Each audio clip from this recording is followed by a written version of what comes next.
Hello, my name is Vincent Carwyn. I am a culinary student at KVCC, and today I'm going to be demonstrating how to make sushi and how to do emulsions. So, first step is we're going to be making the rice. Now, an important thing to do is that we always wash the rice first. We're using a short grain sushi rice for this, so we're just going to put it right here. We're going to take it over the sink and we're going to wash it until the water runs clear. You can also soak the rice in cold water for 30 minutes to get the best out of it.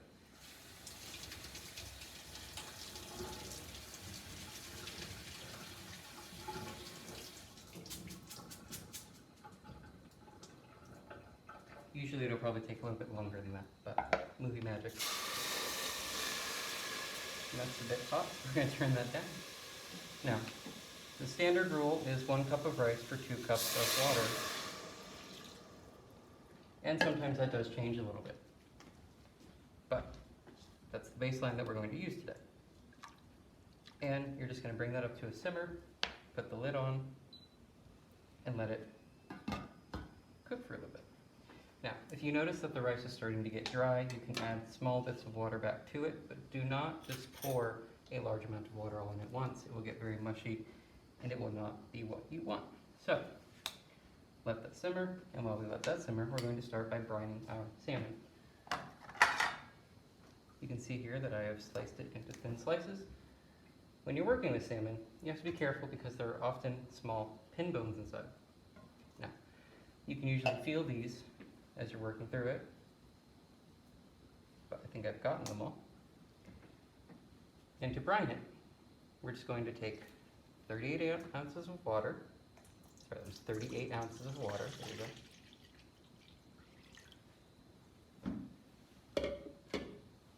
110 grams of sugar and 150 grams of salt. Now, how this works is that curing salmon, much like how it is in its natural state out in the ocean, is that the salt in the water makes it inhospitable for bacteria. So we're just going to whisk this until the water runs clear to let us know that it's fully dissolved. It might take a moment.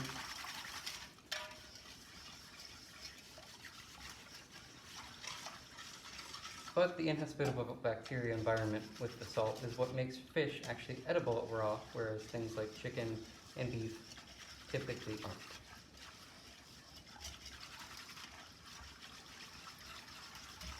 So that's just going to take a minute to fully dissolve in there. I'm going to set the salmon up here while I wait. It's important to always remember that when you're working with raw, ready-to-eat foods, that you wear gloves. Even more so when you're about to serve it to other people. When you're eating it at home, make sure you wash your hands a lot. You can kind of get away with it a little bit more, but never when you're serving that food to someone else. So, just checking on the rice here. Gonna turn the heat up just a little bit to get it to simmer. Right. Now, while we're waiting for this to dissolve, which it's getting there, while we're waiting for the rice to simmer, I'm going to work on my emulsion for my mayonnaise. Probably going to need a food processor or a really nice blender for this. But this is actually really simple. This is how you make homemade mayonnaise, which will later be turned into our yum yum sauce. There are multiple names for that. It's sometimes called hibachi steak sauce, but I've always known it as yum yum sauce. Now, eggs, another one of those dangerous safety things, so I'm going to bring this over here and crack the egg over here, just so I don't get raw egg everywhere. Straight in the trash. And now since I have cracked an egg, I'm going to change my gloves. Always good to do that. Now when you're making mayonnaise, it can be a little bit time consuming, but to make it really easy, you have to remember your ones. 1 egg plus 1 tablespoon of mustard. I've actually used a little bit more mustard today because I'm using a whole grain mustard, and the lecithins, which actually cause the emulsion, are stuck inside the seeds. So if we don't blend those up enough, it's not going to emulsify, so I used a little bit extra just to be safe. But typically, 1 egg, 1 tablespoon of mustard, 1 tablespoon of vinegar, and 1 cup of oil. But we don't add the oil yet. Instead, we put this over here. lock that down. No matter what kind of material or equipment it is, never put your fingers in something while it's spinning. Always turn it off. Don't put a spoon in there. Don't put your fingers, objects, anything. Always turn it off first. This is starting to simmer. So I'm just going to make sure it's not stuck to the bottom. Put the lid back on. Now this is going to be loud, but we're going to start with this. Also, before I forget,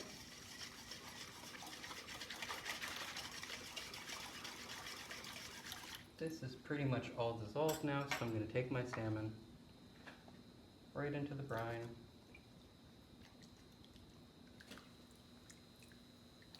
That's going to sit for about 5 minutes. And hey, I guess what? I touched raw meat, so I'm going to change my gloves again.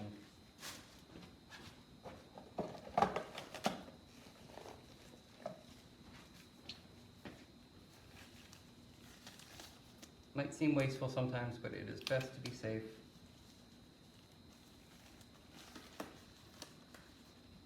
Most cases of food poisoning could have been helped if somebody did proper hygiene. So we're going to set that off to the side. We're going to turn this on, it's going to be loud. And then you're going to start adding the oil. Now what you're going to do is what I like to do is I like to take a tablespoon. And you're just going to work a tablespoon at a time. And you're going to very lightly dribble the oil into the processor as it's spinning. You're going to go really slow at first, and then the more it comes together, the faster you can add, but just be very careful not to dump it all in, or else it will break the emulsion. So, turn this on.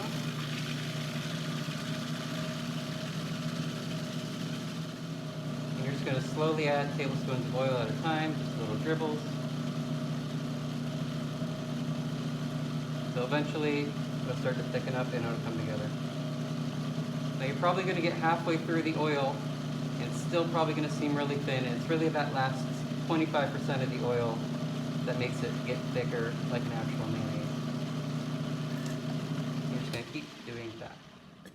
You might need a little bit more, a little bit less, depending on your eggs.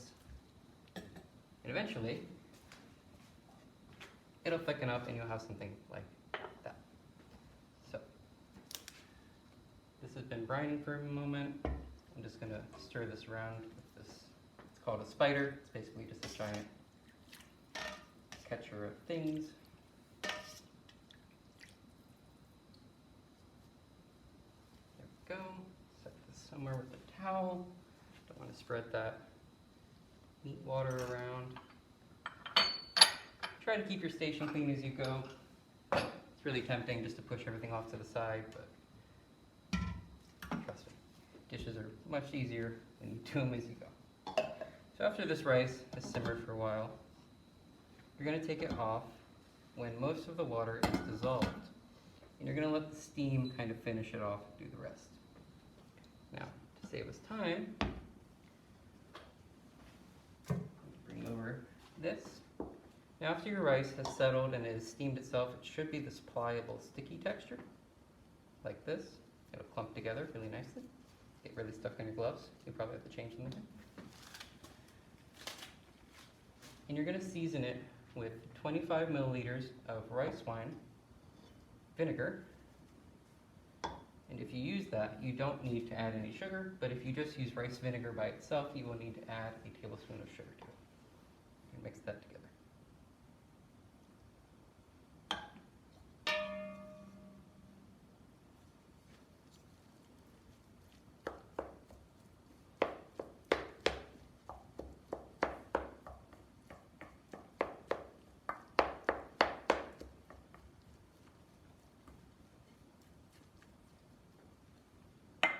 And set that off for later, for when we actually make the sushi. Now, continuing with our mayonnaise. To make yum yum sauce, you take mayonnaise and you mix in tomato paste. Now, how much you add is up to you. I'm going to go slow, add a few tablespoons. Something I forgot to mention earlier to the mayonnaise is that you want to add salt. You basically want to add salt to most things as you're cooking, but you add it at the end. just give it a nice taste. So I'm going to whisk this together.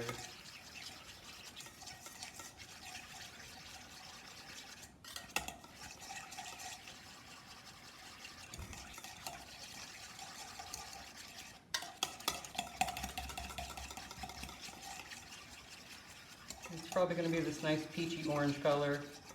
It's usually what color it is. So I'm going to taste this to see how it's turning out.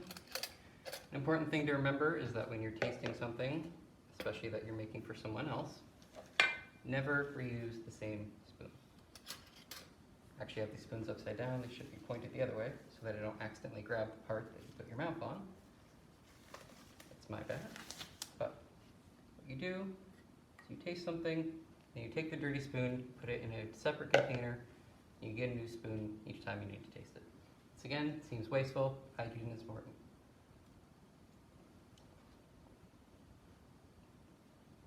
So I actually really like where that flavor's at right now. So I'm not going to add any more tomato paste to it yet.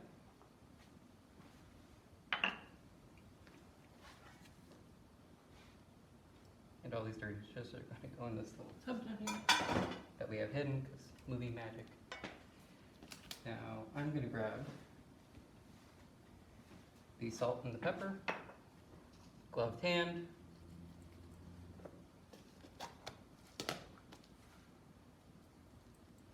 sprinkle a bit in. Once again, new spoon, give it a stir.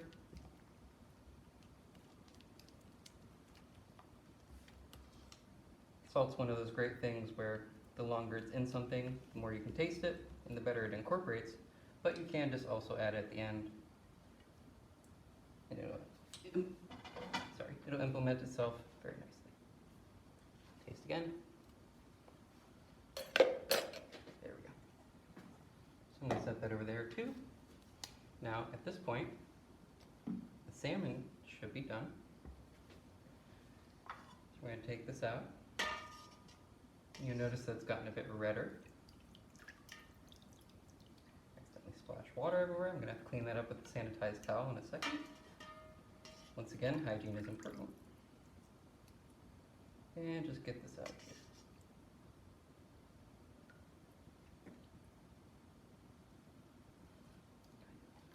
Dry this off. Put the brine back in the bowl.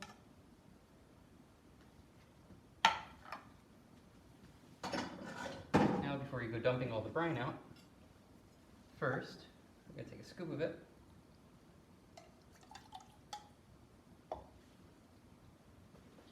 We're going to add lemon juice, about 1 lemon's worth. We talked about how the salt water keeps the fish sanitized and safe by making an inhospitable environment for bacteria. Well, adding lemon juice at the end changes the pH level so that bacteria also have a harder time surviving. So at the end of the brine, we take this lemon juice brine mixture, we just gently brush it on to our fish. And this makes it so that I can let it sit here for a minute without having to worry about bacteria growth. Also, the lemon flavor really brings a nice little zing to our raw fish. Set that off to the side. And we're going to prep the cucumber. We're going to do that by slicing off the ends first. And then you can choose to shave off some of the green on the outside if you want to. I'm not going to. And to do this, it's probably best to point the knife down. I'm going to shave around the outside of the cucumber, getting as thin as you can without ruining the strip. And you're going to keep spiraling around the inside, avoiding the seeds. And that'll be good for our example. So I'll use this. And then this is how you get the nice thin strips of sushi. Mine are a bit thick. I'm not perfect at this, but as you get better, it'll get easier. You can also use a peeler and just peel off the edges, but that's cheating a little bit, so we're going to do it this way. Here we have our cucumber. So, our rice should be good. We have our salmon. We'll move some things out of the way here.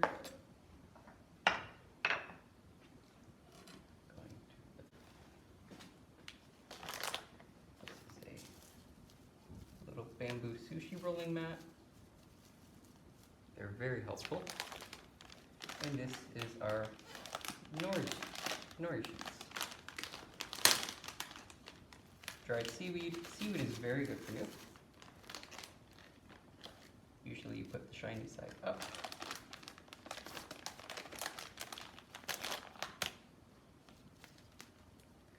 Actually, both sides of these are shiny, so pick a side you like better. We're going to mound some of the rice on. Once again, make sure your hands are gloved, or at least if you're just feeding yourself, make sure you wash your hands really, really well. We're going to spread rice around, leaving a small gap around the edges of about 1/2 inch.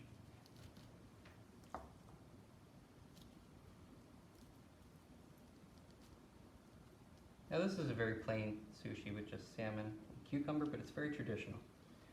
We don't have any avocado, and we don't have any cream cheese, which is what you probably usually find in a roll like this, because those ingredients weren't actually native to Japan.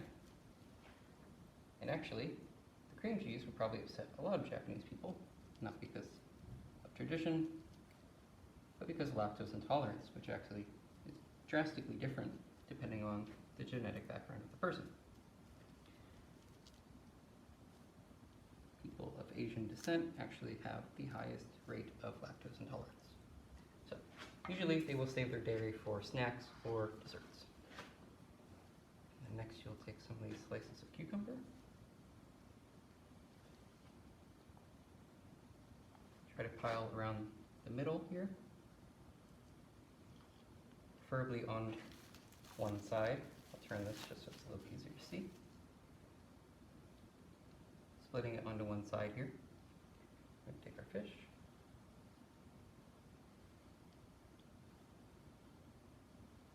Try not to overstuff or it will be very difficult to roll. And then it'll be called a fudomaki, a large roll.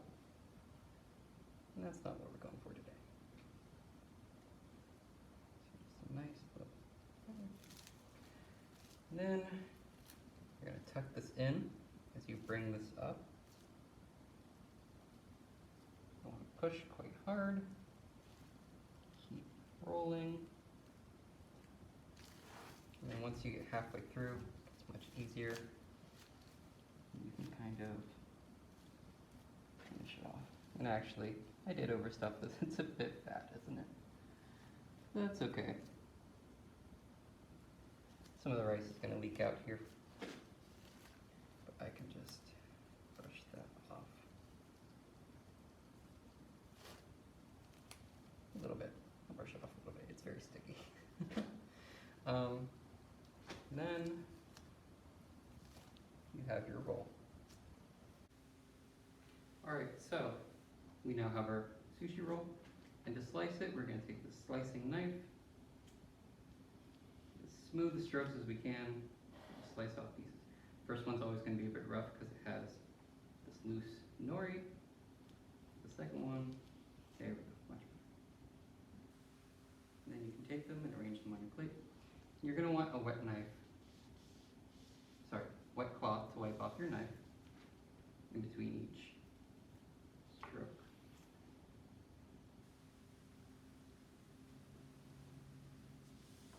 The rice residue will get sticky, make it hard to cut.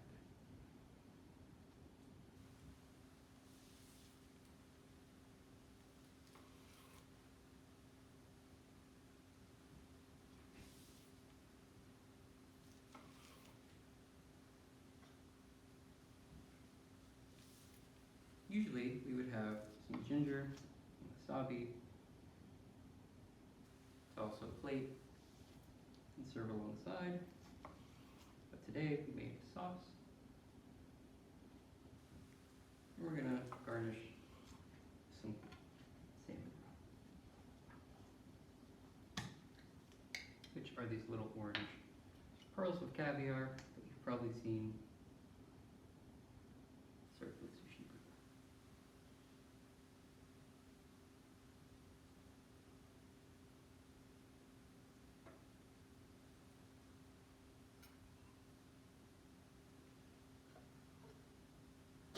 Here we have our completed roll and our completed sauce.